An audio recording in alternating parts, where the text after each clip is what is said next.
Je veux dire aussi que malgré tout, quand on parlait là, donc ça rejoint l'éducation sexiste, ça me fait penser à, toi tu parlais de la domination masculine, moi je pense à Françoise Héritier dans Masculin Féminin, elle parle, à un moment donné, elle explique une chose qui est assez intéressante, elle va en Afrique et elle voit des femmes avec le bébé dans le dos et elle constate que le bébé, bon, quand ils se mettent à pleurer, il y a une attitude différente qui se produit, alors soit immédiatement elle enlève le bébé du dos et elle lui donne à boire, soit elle prend le bébé et elle le donne à sa fille ou à quelqu'un pour s'en occuper et elle continue son travail. Et dans le premier cas, elle finit par poser la question et le bébé à qui elle donne à boire tout de suite, c'était un petit garçon. Et la petite fille, elle n'a pas à boire immédiatement et elle fait d'abord son travail, elle lui donne à boire quand elle a terminé son travail. Et Françoise Héritier pose la question aux femmes qui pratiquent ça, et mais pourquoi vous faites comme ça? Et elles ont répondu que les petites filles allaient avoir une vie longue, compliquée, faite de devoir attendre, de patience, et donc, mais voilà, et les mamans transmettent.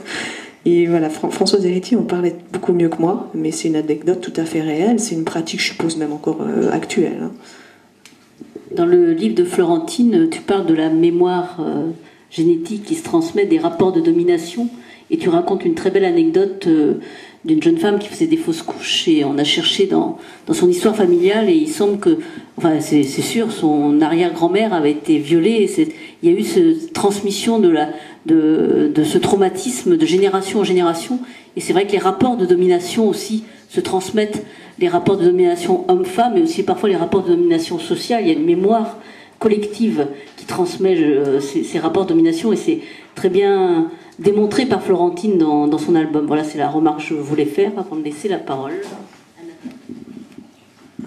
Merci.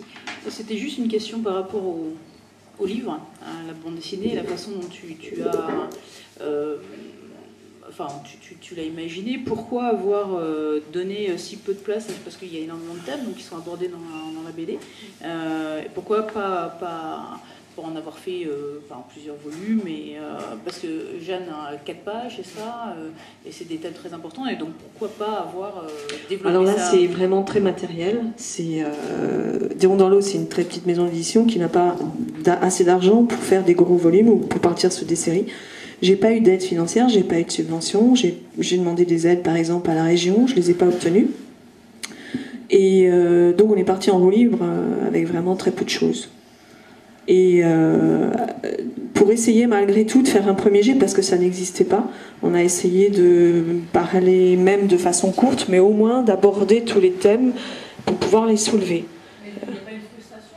Si, justement. Alors, donc, il y a une frustration. Et comme on a réussi quand même à développer un peu le livre et à gagner un petit peu en notoriété, on va se lancer dans un deuxième. Et on va essayer, maintenant qu'on a vu que ça peut marcher, ça demande quand même beaucoup d'énergie, beaucoup de temps, beaucoup de travail, mais ça fonctionne. Donc, on va continuer et on va essayer de développer avec des récits beaucoup plus longs, si c'était possible, voire faire des one-shots.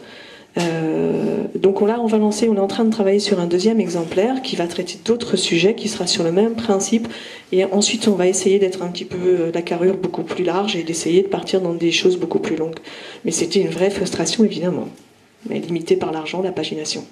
Et du coup, tu auras des subventions? Là, je vais les demander, compte tenu qu'on a un travail je pense que cette fois-ci, oui. Au début, on m'a pas pris au sérieux. Amnesty, voilà, oui. Donc, mais tu sais que quand tu défends le droit des femmes, c'est toujours très compliqué. Voilà. Vous êtes les seuls. Alors moi, je voulais juste intervenir. Je suis à la fois psychothérapeute et à la fois une femme. Donc je suis amenée à écouter énormément de femmes dans mon bureau. Dire que les femmes ne parlent pas d'elles, je crois que c'est pas tout à fait juste parce qu'elles ont besoin. Et ça se fait très librement quand il n'y a pas de jugement, quand il y a vraiment un espace d'accueil. Ça correspond à une grande nécessité actuellement. Et alors j'ai envie aussi de partager une réflexion qui est la mienne depuis de nombreuses années sur ce thème-là. Au lieu de parler d'hommes et de femmes, peut-être qu'on pourrait essayer d'appréhender l'être humain en termes de masculin et de féminin. On nous bassine avec l'histoire de la Genèse, Adam et Ève, en faisant la séparation homme-femme. Et en fait, si on retourne à l'origine, moi je ne suis pas quelqu'un qui a étudié l'hébreu, mais j'ai écouté des conférences de personnes qui ont étudié l'hébreu, et on n'est pas du tout sur des bases justes. C'est-à-dire que quand on nous parle au départ des textes, dans les textes fondateurs de Adam et Ève, on ne parle pas de l'homme et de la femme, on nous parle du masculin et du féminin qui est dans chaque être humain, qui est l'inaccompli à l'intérieur de nous, qui est à accomplir. C'est la créativité, c'est pas du tout l'inaccompli dans le sens de inexistant. Et alors, on peut rapprocher ça du fait que nous avons un cerveau droit, un cerveau gauche, et que pour les garçons, le cerveau qui est relié à la sensibilité est en effet condamné. Ça, je suis complètement OK avec ça, alors qu'il est spontanément plus développé chez les femmes. Et on a tous intérêt, aussi bien chez les garçons que chez les filles, à faire des ponts entre ce cerveau droit et ce cerveau gauche.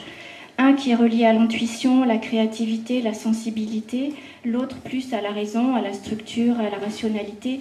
Et je crois que c'est important d'arrêter d'opposer les deux, parce qu'on a vraiment des ressources en nous, dans nos polarités masculines et dans nos polarités féminines.